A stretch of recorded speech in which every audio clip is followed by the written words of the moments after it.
Hi, this is Dee Marley, and I am thrilled to have historian and Marlovian Ros Barber on the show today. A very fortuitous week, as last week was the supposed day of Christopher Marlowe's death in Deptford on the 30th of May, 1593. For our listeners who might not know, Ros lives in Brighton, Sussex in the UK and is a renowned author for her novel The Marlowe Papers, which released in 2012 and won the Desmond Elliott Prize in 2013 and was the joint winner for the Authors Club Best First Novel Award the same year. She was also longlisted for the Women's Prize for Fiction. And I have to start out by saying that Miss Barber's book released around the same time that I was working on my own book about Marlowe. Our mutual interest in this subject crossed many paths many years ago, and I must say that I am so honored to have you on the show today. And as I'm absolutely honored to be yeah, here. So absolutely. And as I said, we remember Kent Marlowe on May 30th, but I'm very curious to know more about your journey as an author and writing the Marlowe Papers, which I have to say, first of all, is a truly remarkable book, and how you came to settle on Marlowe as the true author of the plays attributed to Shakespeare. I have to unpack that a little bit. Okay. Um, Sure, go ahead. yeah, I mean, all right. I would not like to commit to saying Marlowe is the true author of the plays attributed to Shakespeare because I like to dwell in uncertainty and the case is Okay, not proven and right. there is I like hard evidence. I came from a scientific background. I was brought up by scientists. I did my first degree in science. I did computing when I first got into the workplace. And I think I like the theory the best of all the alternative authorship theories. Obviously, I'm extremely personally attached to Marlowe. Me too. I understand. Yeah, yeah. And I think it appeals, the Marlowe theory appeals as a writer. So, Yes. people who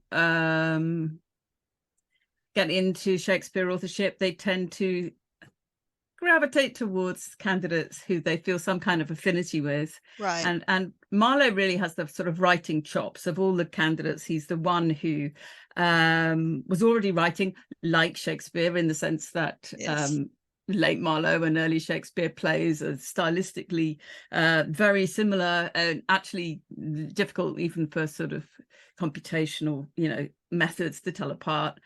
But what happened, Dee, was this. So I had been writing, I've been writing since I was a child. As a Yes. child, I was convinced that I was a writer. And I just then have spent decades trying to persuade the rest of the world that was true. And I had written three Finnish novels. I'd written several half novels. I'd written many short stories. I'd had poems published. And my three Finnish novels, I'd got an agent. But the last two had nearly got through the whole process with a big publisher. Uh-huh. But the marketing people wouldn't sell it off because I tend to write stuff that's a little bit, just sits slightly outside comfortable marketing boxes. Yes. Right. So editors love it. They go, oh, I love the writing. I love this. I love the story. And then the marketing people go, we really don't know how to sell this. So I'd had that disappointment more than once with something that had just done the rounds and loads of editors loved it, but couldn't get the publisher, to take it Right.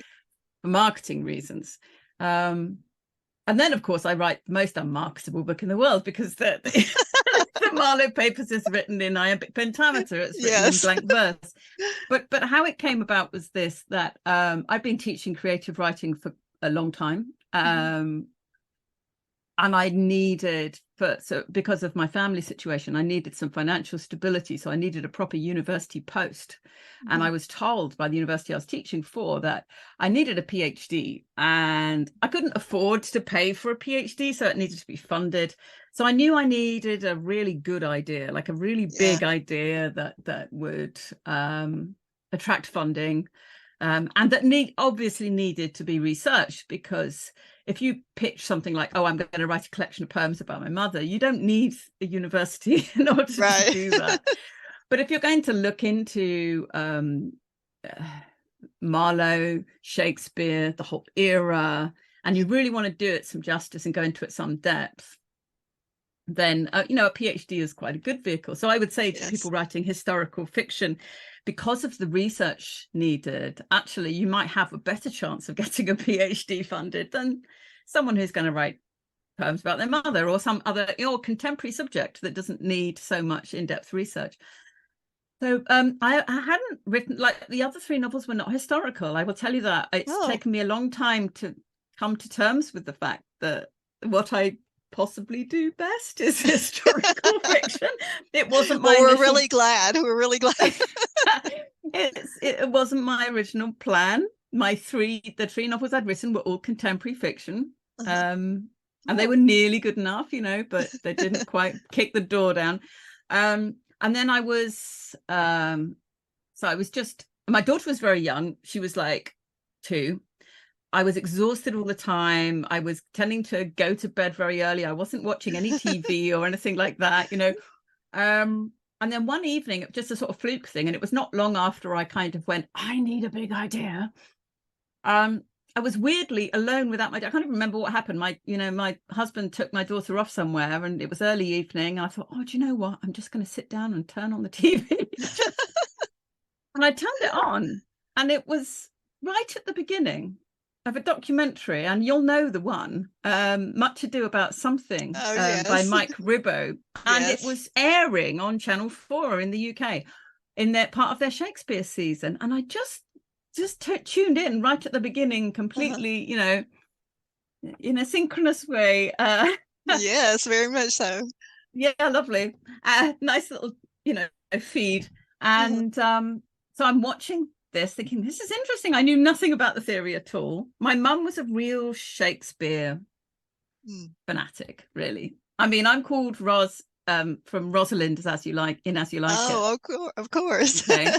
And I kind of, because I had a sort of a challenging relationship with my mum, I tended to push against some of the stuff that she was into. So I literally, at the time I began this, I'd never seen As You Like It. I'd never watched the play or read it or anything.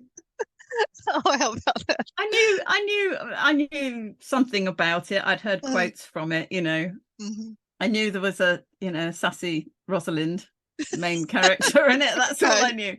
Okay, but anyway, so I'm watching this documentary, and I'd never been exposed to any alternative theory before, actually. I mean, I knew such things existed. I hadn't thought anything about it. And there was Jonathan Bate, the scholar, Shakespeare scholar, in his vegetable patch, digging angrily as he is interviewed.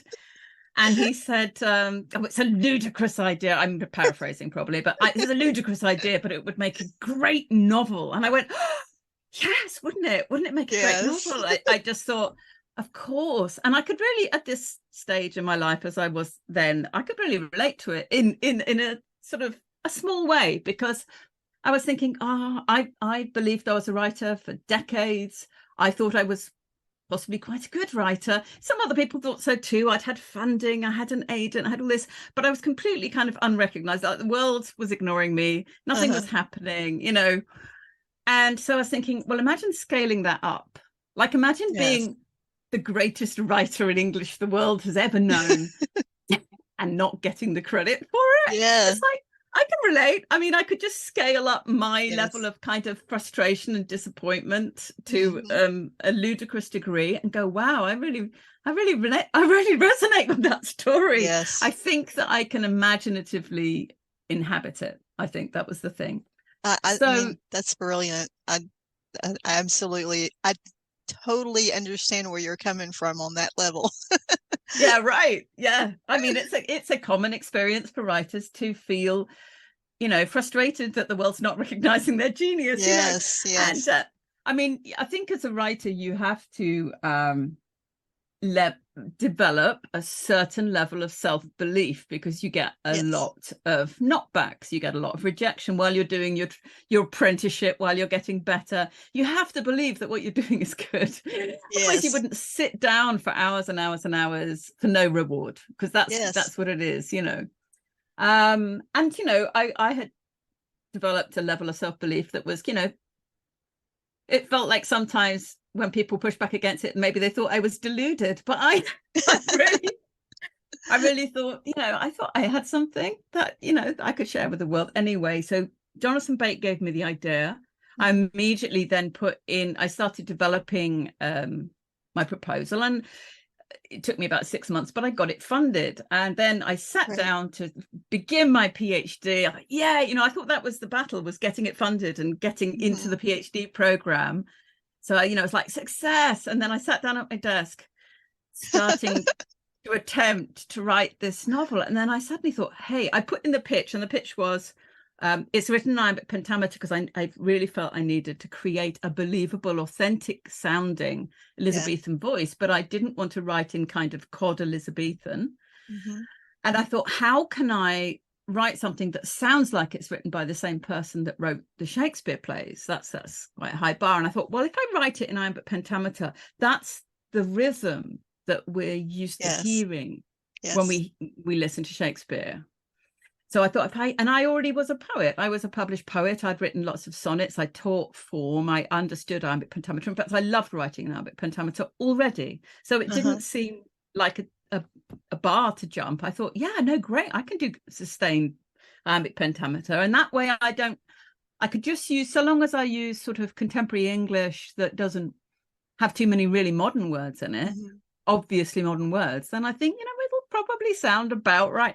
So anyway, I said I was going to write it in the first person and, be Marlowe, because I wanted to inhabit that. And I thought I can relate to that disappointment. And it would be fun to do it as a sort of epistolary novel. So the poems are like letters from exile. That worked for me. And then I sat down to write it. And I thought, hang on a moment, wait. I have basically said that I'm going to write something as if I am the greatest writer of all time. And I have literally zero evidence that I can perform at that level. It's like, what a massive act of hubris. I mean, this is devastating. And I couldn't then write for about 3 months, anything, because it's like, what a ludicrously arrogant thing to do, to say that you're going to be the person who wrote the works of Shakespeare. Because surely, I mean, the point is, if you don't do a good job, anyone reading it is going to go, well, clearly this person isn't capable of writing Shakespeare. I'd set myself up. It really felt like I'd set myself up to fail. Which you obviously did not. So it's remarkable. I got a workaround, and the workaround was, it took me a few months, but eventually I decided, I read a lot about writing. I kind of worked out in my last book of poems as well that writing is kind of a listening process, right? So it's like tuning in. George Saunders said about tuning into the small voice at the back of the skull or something. And if you read, I sort of filled myself with a lot of writers who talk about just basically listening to the voice. And historically the muse, you wait for the muse to speak to you and you just write it down. And I thought, okay, all right, let's do that. Let's listen, and let's see if Marlowe wants to talk to me. Let's see if Marlowe wants to write his own story. And that way, my only job is to get to my desk and be his secretary, his amanuensis, just write it down. He can dictate to me. And that means that, pressure's off. If it's shit, it's his fault. Okay. And if it's good, I get the credit. So I think it's a really good deal. Because most people don't believe in the idea that you are, channeling a dead author, obviously. So, so I basically said, Kit, do you want to play? You want to play? You want to come? I will. And so every day I sat down and I would, feel tremendous fear. And then I would find ways to dissipate that fear and settle myself down and just go, okay, no, I'm just taking dictation.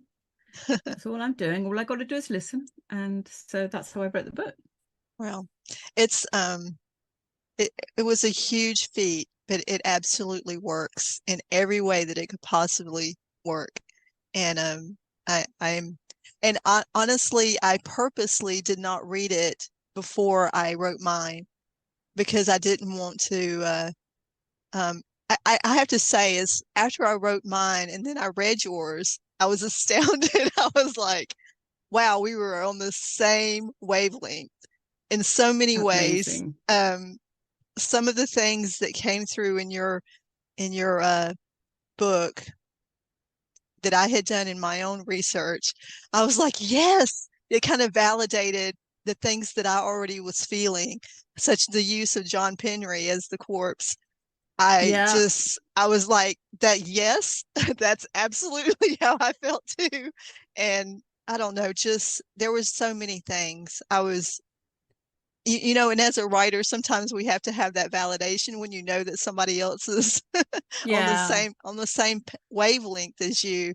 Because I'm with you. I felt so people saying to me, really, you know, you think this, or you're going to write a book about this. I had a gentleman when I went to that authorship debate at the Globe Theater with Mark Rylance and Sir Yeah. Derek Jacobi.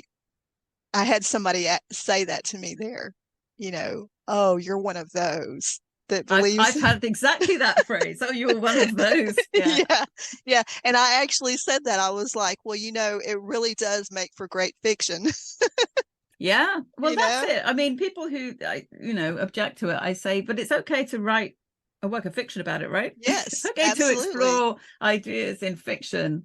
I'm not saying that, what I've written is true, because Right, right. history is a story, and you can take Yes, the data points, if you like. I'm thinking yes, as a bit of a data scientist.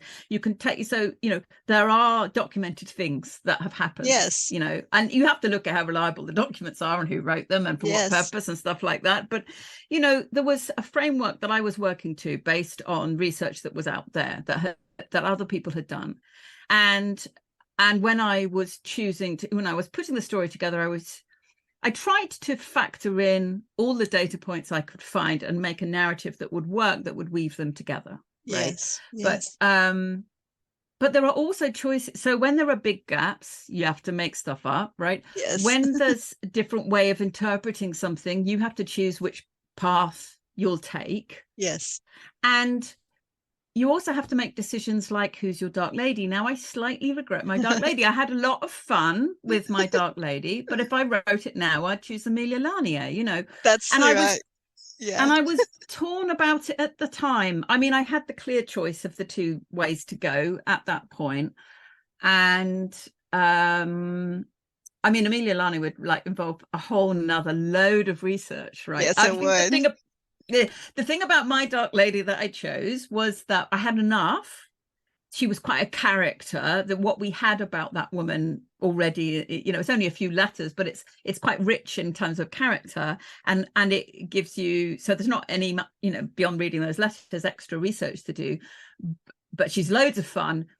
She's got a backstory. She was exiled nun, and now she's having a very sexy affair with the tutor of the house in Burley, who is Yeah. Marlowe in the novel. And I just thought, yeah, I can have fun with that. I can work with that. It doesn't mean that it's true. It doesn't have to be true. Right, it doesn't. But it worked for the novel, and it didn't involve many extra months that I really didn't have, because the PhD has to be done within a certain time frame. And I Yes, actually got yes. stuck in that section, and in the sense that everything froze because I'd taken Oh, a wrong route and I didn't know it. mm-hmm. And Wow. sometimes you have to backtrack and literally ditch. Yes, you do. you know Oh, I ditch a lot yeah. sometimes. Yeah, I Mm-hmm. completely I mean, understand that. in my new historical book, I've Yeah. ditched more than is in, I mean, I've written more than twice as much as Uh-huh. is now there. So ditching is an essential part. And ditching sometimes because you've taken a wrong turn, or maybe you're in. This is an interesting thing about historical fiction, that I think it can shed light on the past in a way Yes. that writing a history doesn't always. Right.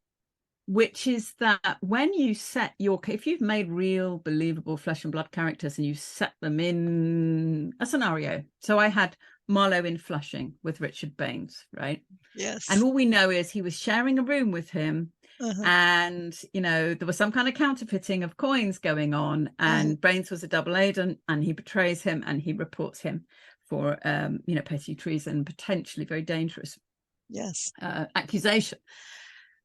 And I was going, okay, so these are the facts. We don't know much more than what's in the letter that's sent with Marlowe back from Flushing to Lord Burleigh. We have some backstory. I read Roy Kendall's book about Baines.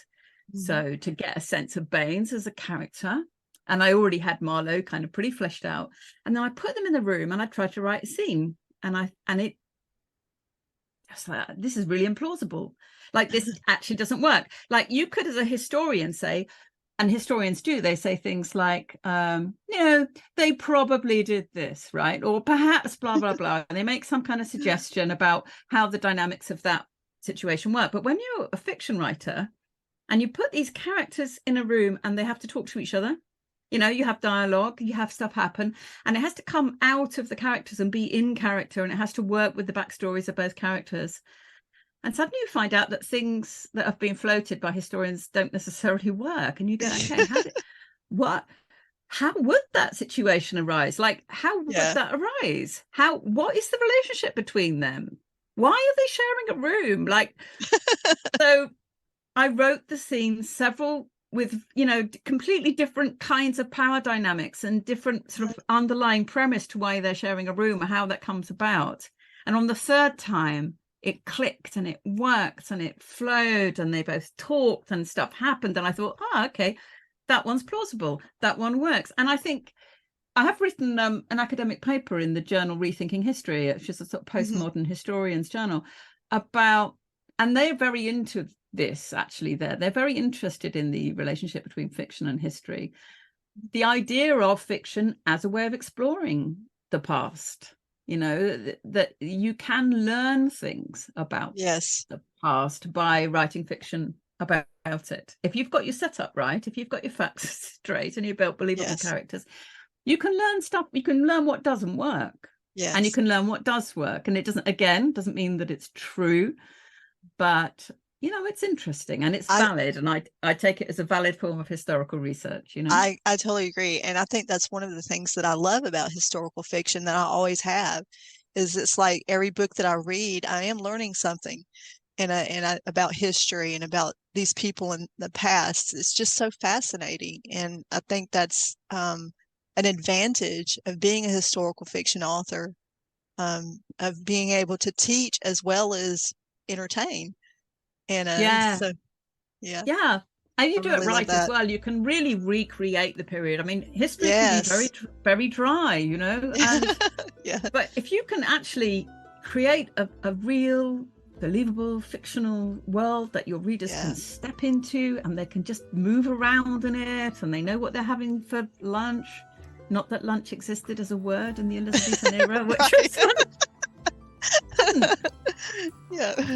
so I mean, you might have a midday meal, but you wouldn't call it lunch, unless it was a chunk of meat or a chunk of cheese, and then you would call it lunch. But stuff like that. I love that. I'm so I do too. I do too. I'm so with you on that.